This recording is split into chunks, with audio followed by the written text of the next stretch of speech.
दिल्ली सरकार जो हॉस्पिटल्स बनवा रही है उसको रोकने के लिए भारतीय जनता पार्टी के नेता अब फर्जी कंप्लेंट कर करके साजिश कर रहे हैं कि इसको रुकवाया जाए। इस सिलसिले में दिल्ली के नए एलजी साहब ने मनोज तिवारी जी की एक पुरानी कंप्लेंट को फिर से उठा के उन्होंने उसको एसीबी के पास भेज दिया है। मनोज तिवारी जी बीजेपी के नेता हैं और उन्होंने अब से 2-2.5 साल पहले कंप्लेंट की थी कि साहब दिल्ली के स्कूल बनाने में बड़ा भ्रष्टाचार हो रहा है। बाद में जब उनके झूठ को बेनकाब करने के लिए मैंने उनके ऊपर मानहानि का दावा किया मनोज तिवारी जी के ऊपर, और कोर्ट ने उनसे पूछा भाई बताओ एक भी तथ्य दे नहीं पाए मनोज तिवारी जी। यही मनोज तिवारी जी अब कंप्लेंट कर रहे हैं कि साहब हॉस्पिटल में बड़ा भ्रष्टाचार हो रहा है बनाने में। एलजी साहब ने 2 दिन पहले इसकी मंजूरी दे दी। 1 साल पुरानी शिकायत। अब मैं इस शिकायत के बारे में आपको 2 फैक्ट्स रखना चाहता हूँ। पहला तो ये कि ये शिकायत 1 साल पुरानी थी, देन एलजी के पास मनोज तिवारी जी ने की थी, पुराने एलजी श्री अनिल बैजल जी के पास में, और उन्होंने इसकी पूरी पड़ताल करने के बाद उस पर यह निर्णय लिया था कि ये वाहियात शिकायत है, इसमें कोई फैक्ट नहीं है, इसलिए उन्होंने उसको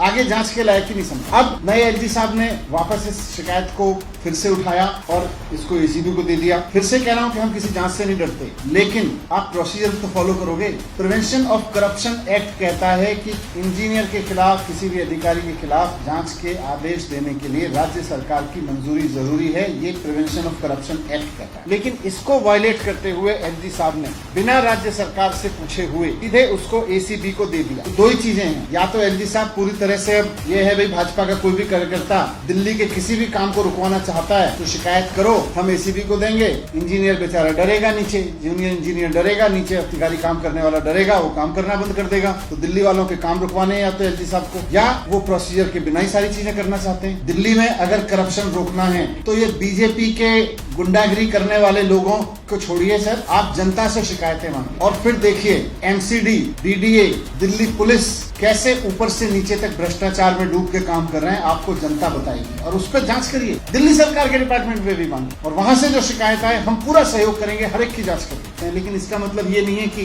भारतीय जनता पार्टी का कोई कार्यकर्ता किसी भी काम को रुकवाने के लिए आगे आएगा और उसके हाथ में हाथ डाल के आप उसके काम रुकवाने के लिए पूरी साजिश करके नियम कायदे कानूनों को, संविधान के बनाए कानूनों को, भारत सरकार के बनाए गए प्रोविजंस और प्रोसीजर्स को किनारे करके सिर्फ काम रुकवाने के लिए इस तरह के काम करेंगे तो हम उसका विरोध करेंगे। मैंने उनको इस में चिट्ठी भी लिखी है, उसकी कॉपी आपको